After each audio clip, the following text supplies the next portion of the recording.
Hello and welcome दोस्तों, मैं हूं वीरेन और आप देख रहे हैं बूम आर्म ट्रेडर। तो आ गए आज एक न्यू वीडियो के साथ। तो आईपीओज़ में अगर हम अप्लाई करते हैं तो हमें प्रॉफिट तो अच्छा खासा होता है, लेकिन आईपीओ अप्लाई में एक सबसे बड़ी दिक्कत हमें यहाँ पर देखने को मिलेगी कि आईपीओ में आपको अलॉटमेंट के चांसेस बहुत कम होते हैं। आप बहुत सारे आईपीओ अप्लाई किए होंगे आपने आज तक, तो आपको या तो अलॉटमेंट ही यहाँ पर नहीं मिला होगा, और अगर किसी आईपीओ में मिला भी होगा तो नेगेटिव आपको मिला होगा। तो पहले मेरे साथ भी यही होता था, मैं हर आईपीओ ऑलमोस्ट हर आईपीओ में यहाँ पर अप्लाई करता था, लेकिन मुझे बहुत ही कम आईपीओज़ लगते थे। जो भी आईपीओ लगते थे कम सब्सक्रिप्शन वाले लगते थे, और उनमें जब लिस्टिंग के दिन मुझे यहाँ पर लॉस का सामना करना पड़ता था। उसके बाद मैंने कुछ ट्रिक्स का इस्तेमाल किया, जिसके बाद मुझे आईपीओ में अलॉटमेंट आने लग गए, अच्छे अच्छे अलॉटमेंट आए। उसके बाद 90% लिस्टिंग गेन, 100% लिस्टिंग गेन तक मुझे यहाँ पर मिले। तो वही ट्रिक्स मैं आपके साथ आज शेयर करने वाला हूँ, और जो मैं आपके साथ यहाँ पर 6 टोटल ट्रिक शेयर करूँगा, और जिसमें से जो 4th नंबर ट्रिक है वो अगर आपने यूज़ कर ली तो आईपीओ के अलॉटमेंट के चांसेस यहाँ पर 60% तक इंक्रीज़ हो जाएंगे। तो चलिए यहाँ पर वीडियो शुरू कर लेते हैं। तो जो सबसे पहले यहाँ पर हमारा जो ट्रिक है वो है, आपको मल्टीपल ऐप से यहाँ पर जो है सब जो आईपीओ में अप्लाई नहीं करना। जैसे आप किसी के पास बहुत सारे डीमेट अकाउंट होते हैं, जैसे उसके पास एंजल वन भी है, उसके पास ग्रो भी है, उसके पास जीरोधा भी है। तो इन सब में आप एक का नाम का अकाउंट है और एक ही पैन कार्ड है इसमें। तो पैन कार्ड जैसे ही आप आईपीओ में अप्लाई करेंगे तो वो पर पैन कार्ड को एज एप्लीकेशन लेता है। आप अलग अलग ऐप से भी अप्लाई करेंगे तो उसका पैन नंबर सेम है, तो वो आपको एक ही काउंट करेगा। तो आपको अलग अलग ऐप से यहाँ पर सब्सक्राइब नहीं करना, उसको फिर स्कैम कैटेगरी में डाल देंगे, और आपका जो आईपीओ का अलॉटमेंट का चांसेस है वो बिल्कुल यहाँ पर कम हो जाएंगे। तो आपको क्या करना है, मल्टीपल अकाउंट से कभी भी आपको अप्लाई नहीं करना। आपको या तो जीरोधा हो गया या फिर ग्रो हो गया, कुछ भी एक ही आपको डीमेट से करना है, वो एक ही बार काउंट होगा। दूसरा जो ऑप्शन है, आपको अपने फैमिली मेम्बर्स के अकाउंट से यहाँ पर अप्लाई करना, जिससे कि आपके चांसेस इंक्रीज़ हो जाएंगे। आप एक अपने अकाउंट से करेंगे, एक अपने फैमिली के किसी के अपने फैमिली मेम्बर से अगर अच्छा आईपीओ, तो 3-4 एप्लीकेशन से अगर आप यहाँ पर अप्लाई करते हैं तो आपके जो किसी ना किसी में आपको मिल जाएगा, और यहाँ पर आपके जो चांसेस हैं इंक्रीज़ हो जाते हैं अगर आप 3-4 अलग अलग पैन कार्ड नंबर से यहाँ पर अप्लाई करते हैं। तो तीसरा जो ऑप्शन होता है वो होता है शेयर होल्डर कोटा।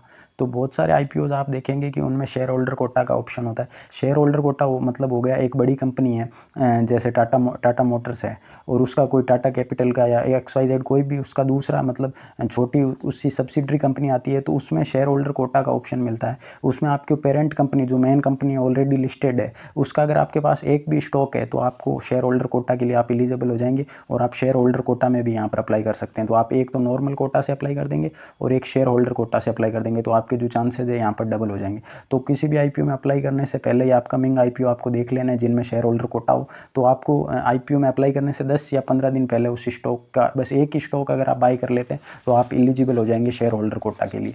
तो एक स्टॉक बाई करके रखना है, फिर आप आईपीओ में शेयर होल्डर कोटा से यहाँ पर अप्लाई कर सकते हैं।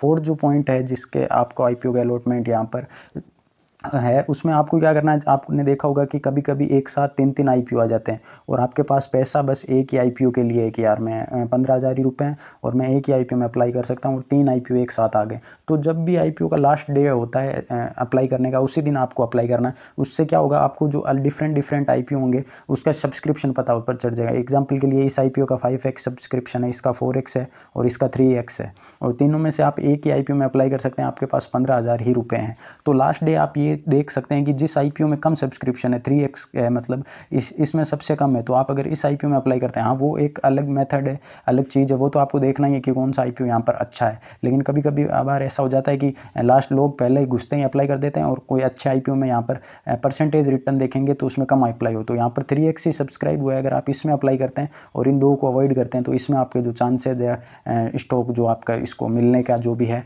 अलॉटमेंट के, वो यहाँ पर बढ़ जाएंगे। और उसके बाद ये हो गया। और 5th नंबर जो पॉइंट यहाँ पर निकल के आता है, अगर आप अप्लाई करते हैं, जैसे आपको पता होगा कि आप आईपीओ में अप्लाई करते हैं, तो आप जो है डीमेट, आपका जो पैसा है आपके डीमेट से नहीं कटता, वो आप उसको यूपीआई के थ्रू जो मैंडेट होता है वो सेल होता है। तो आप किसी भी आईपीओ में अप्लाई करें तो जिस डीमेट से आप अप्लाई कर रहे हैं, जैसे आप अपने नाम से ही हैं, जैसे आपका नाम जो है XYZ कुछ भी वीरेन है, तो आप अपने डीमेट से अप्लाई कर रहे हैं, तो आपको जो पेमेंट है यूपीआई का वो भी अपने ही बैंक अकाउंट से करना है।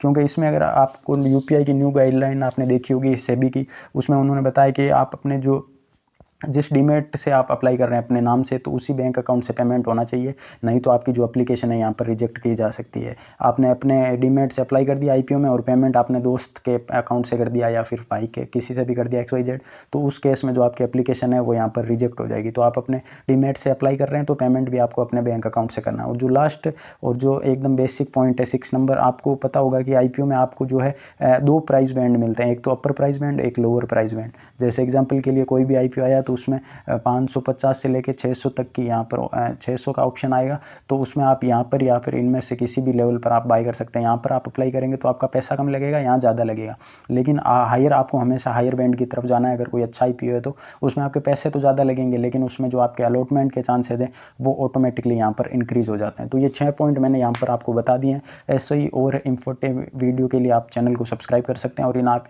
जो पॉइंट्स को आप अप्लाई करेंगे तो डेफिनेटली आपके जो आईपीओ के अलॉटमेंट के चांसेज हैं वो इंक्रीज होंगे। वीडियो पसंद है लाइक करें, चैनल को करें सब्सक्राइब। Thank you.